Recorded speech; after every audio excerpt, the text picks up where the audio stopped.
Pour conclure, nous allons vous prouver si le Coran vient bien de Dieu. Car comme il a été dit, si celui-ci provient de Dieu, il doit contenir des miracles.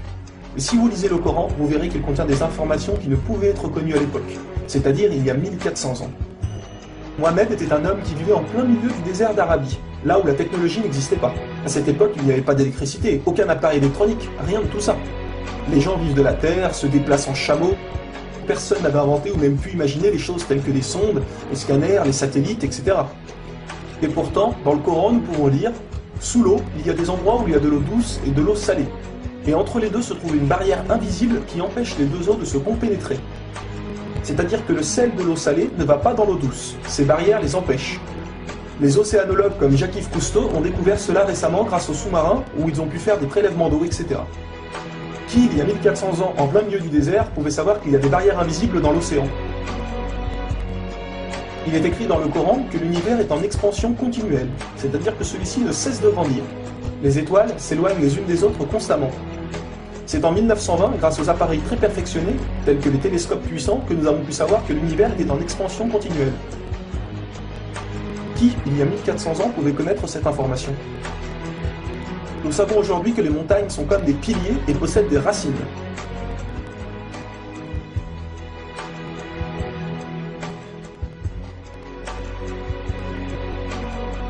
Sans les montagnes, il y aurait très fréquemment des tremblements de terre. Nous savons grâce aux récentes découvertes qu'elles servent à la stabilisation de l'écorce terrestre. Qui, une nouvelle fois, il y a 1400 ans, pouvait savoir que les montagnes étaient ancrées comme des piliers et que ceux-ci servaient à la stabilisation de l'écorce terrestre? Il est écrit dans le Coran que Dieu a créé les 7 cieux et la terre par le même nombre, c'est-à-dire 7. Nous connaissons aujourd'hui, grâce aux sondes qui vont sous terre, que la planète possède 7 couches terrestres.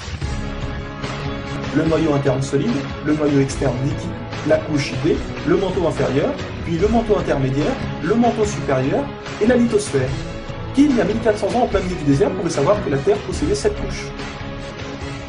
Il était impossible de connaître cela sans la technologie récente. Il est aussi mentionné que les plantes ont des sexes, mâles et femelles. La découverte de la sexualité des plantes fut réalisée par Rudolf Jacob Comimarius entre 1660 et 1720. Le Coran explique étape par étape l'embryologie, c'est-à-dire comment un enfant se développe dans le ventre de sa mère. Le professeur Kate Moore, qui a reçu le prix Nobel au Canada de l'embryologie, a confirmé que cela se passait exactement comme indiqué dans le Coran, et a affirmé que ces faits ne pouvaient être connus il y a 1400 ans, et que par conséquent, ces informations avaient été révélées à Mohammed par Dieu. Un exemple, le Coran explique qu'à un moment, le fœtus a la forme d'une sangsue dans le ventre de sa mère. Et si on regarde des images des scanners, nous nous rendons compte que l'embryon a exactement la forme d'une sangsue et qu'il s'accroche à une paroi du corps comme le fait une sangsue. Le mot le plus adapté pour décrire cela est sangsue. Vous voyez comment les versets coraniques s'accordent parfaitement avec la science d'aujourd'hui? Pour savoir cela, il a fallu attendre l'arrivée de scanners, de caméras, etc. Qui, il y a 1400 ans, pouvait décrire en détail les étapes de l'embryologie? Pour ceux qui pensent que le Coran copie certaines civilisations, il faut savoir que certaines personnes auparavant avaient fait des suppositions et avaient pensé des choses qui se sont révélées vraies, mais ont aussi fait énormément d'erreurs, et que soi-disant le Coran les avait copiées. Donc par exemple, si vous prenez un mauvais élève qui copie sur un bon élève, si le bon élève a 18 sur 20, est-ce que le mauvais élève va avoir 20 sur 20? Non, bien sûr que non, car le mauvais élève aura copié les bonnes comme les mauvaises réponses, donc il aura aussi 18 sur 20. Alors si soi-disant le Coran copie les civilisations ou peu importe, comment se fait-il que le Coran extrait le vrai du faux? De plus que ces quelques civilisations ne faisaient que des suppositions. Or Mohammed affirme être sûr de tout ce qu'il dit. Le Coran contient plus de 500 versets dus à la science, sans aucune erreur ou contradiction. Et la technologie d'aujourd'hui ne vient pas contredire, mais confirmer tous les versets un par un du Coran.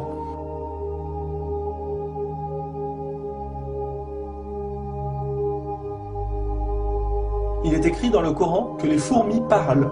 Nous l'avons confirmé en 2009 grâce aux appareils auditifs puissants. Un homme ne peut entendre ces bruits à l'oreille nue comme ça. Nous savons aujourd'hui que dans la plupart des pays, il est interdit d'avorter au bout de 3 à 4 mois. Car après 4 mois, la science explique que le bébé commence à vivre, et que cela donc est considéré comme un crime. En islam, il est dit que Dieu insuffle l'âme dans le corps du bébé au bout de 120 jours, donc 4 mois. Comme par hasard au même moment que quand la science démontre que c'est à cette période que la vie du fœtus commence. Pour savoir que la vie du bébé commence à 4 mois, il a fallu attendre une nouvelle fois l'arrivée de scanners, IRM, caméras miniatures, etc. Qui, il y a 1400 ans, pouvait savoir que le bébé commençait à vivre au bout de 4 mois? Nous savons qu'au début du monde, il y avait seulement une nébuleuse primaire, compactée en une seule masse et qui a explosé, ce que nous appelons aujourd'hui le Big Bang. Le déroulement du Big Bang est pourtant écrit dans le Coran. Le Big Bang a été découvert au XXe siècle, alors que le Coran a été écrit au 7e siècle. Le Coran affirme que ce sont les abeilles femelles qui ramassent le pollen des fleurs. Pourquoi le Coran ne parle que des femelles et non des mâles? Eh bien la science a découvert récemment qu'effectivement les femelles possédaient des organes que les mâles n'ont pas, et ceux-ci ne peuvent pas collecter le pollen des plantes. Encore et toujours, qui pouvait savoir il y a 1400 ans que les mâles n'ont pas les organes nécessaires pour le prélèvement du pollen? Il y a longtemps, les gens pensaient que la Terre était plate. Ce n'est qu'en 1577 que Francis Drake fait le tour de la planète et prouve que celle-ci est ronde. Le Coran, environ 1000 ans plus tôt, affirme que la Terre est ronde, mais ne s'arrête pas à ça. Pour donner un exemple, il est dit que la Terre ressemble à un œuf, mais pas n'importe quel œuf, celui d'une autruche.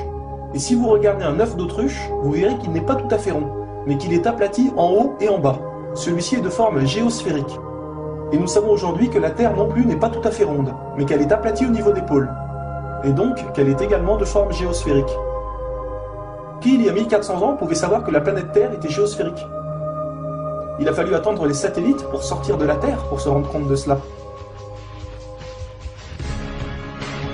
Soyons honnêtes, qui, il y a plus d'un millénaire, pouvait faire toutes ces affirmations sans aucune technologie? Rendez-vous compte, à cette époque-là?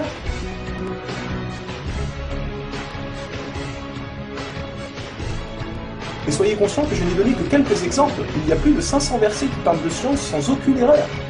Le Coran parle d'astronomie, de biologie, de physique, de géologie, etc. Ça ne s'arrête pas là. Le Coran ne comprend pas seulement des miracles scientifiques, mais des miracles linguistiques ou numériques. Par exemple, le mot terre apparaît 13 fois dans le Coran, et le mot mer apparaît 32 fois. Additionnez 13 plus 32, cela vous donne 45. Si l'on met cela en pourcentage, 32 fois le mot mer sur 45 donne 71%. Et c'est exactement le pourcentage que la mer recouvre sur la surface de la Terre. La mer recouvre 71% de la surface de la planète. Et 13 sur 45 donne 29%. Et c'est exactement le pourcentage que représente la Terre sur la surface de la planète. Croyez-vous vraiment que cela vient du hasard? Le mot paradis apparaît 77 fois. Et devinez quoi? Le mot enfer apparaît aussi 77 fois. Le mot foi apparaît 25 fois. Le mot mécréance apparaît 25 fois. Le mot dunya, qui signifie le monde d'ici-bas, apparaît 115 fois.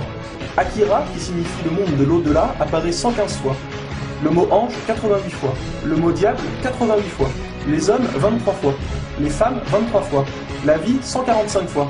La mort, 145 fois. Bonne œuvre, 167 fois. Les péchés, 167 fois. Les 7 cieux apparaissent 7 fois. Et il y a encore plein et plein d'autres exemples.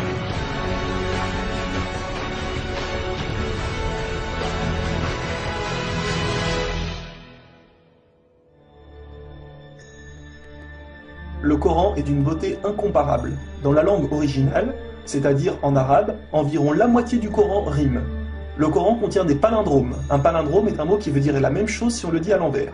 Par exemple, Bob, à l'envers, vous aurez toujours Bob. Ou kayak, à l'envers, vous aurez toujours kayak. Un mot comme ça peut se trouver, mais une phrase entière, cela est quasiment impossible. Ou alors votre phrase ne voudra rien dire. Mais non, le Coran possède des phrases entières en palindrome, et ces versets ont un sens très profond. Le Coran ne possède aucune contradiction ou erreur. Je vais donner un dernier exemple avant de conclure. Vous allez vous rendre compte de l'extraordinaire précision du choix des mots. Dans un verset, Dieu dit qu'il n'a pas doté l'homme de 2 cœurs. Pourtant, un peu plus loin, Dieu parle aussi des femmes. Alors pourquoi il ne dit pas « je n'ai pas doté l'être humain de 2 cœurs » ? Pourquoi ne parle-t-il que des hommes, puisque les femmes sont mentionnées après? Quand nous lisons tout le passage, nous nous rendons compte que Dieu ne parle pas au sens littéral, mais au sens figuré. Il explique que l'homme ne peut pas être croyant ou non-croyant, c'est l'un ou l'autre, les deux ne peuvent pas coexister. Ou on a la foi, ou on l'a pas. Mais si nous prenons ce verset au sens littéral, est-ce vrai? Oui, bien sûr, l'homme ne possède qu'un seul cœur. Mais pour les femmes, elles peuvent être enceintes, n'est-ce pas? Et quand elles sont enceintes, combien de cœurs possèdent-elles? Vous vous rendez compte de ça? Si Dieu avait mis l'être humain au lieu du mot homme, un petit malin aurait pu dire « Hé, il y a une contradiction. Si on prend cette phrase au sens littéral, la femme peut avoir 2 cœurs quand elle est enceinte. » Mais non, même au sens littéral, cette critique est impossible. Que ce soit au sens littéral ou figuré, le Coran est inattaquable. Rendez-vous compte de la précision des mots. Il y a encore plein d'autres choses, mais cela prendrait énormément de temps de tout mentionner. Si cela vous intéresse, il existe de nombreuses conférences réalisées par des savants qui ont été filmées et qu'on peut trouver sur internet, telles que la parole divine de Nouman Ali Khan. Vous avez bien la preuve que le Coran ne peut que venir de Dieu et non d'un être humain. Comment se fait-il que la technologie d'aujourd'hui, la plus développée qui soit, ne puisse créer un seul animal ou plante? Ce que Dieu a créé, nous sommes incapables de le réaliser. Tout ce que nous construisons ne sont rien en réalité face à la nature. Dieu dit dans le Coran, pour ceux qui recherchent des preuves, regardez autour de vous, regardez la nature, l'être humain, l'eau, le soleil. Il y a là des preuves pour ceux qui réfléchissent.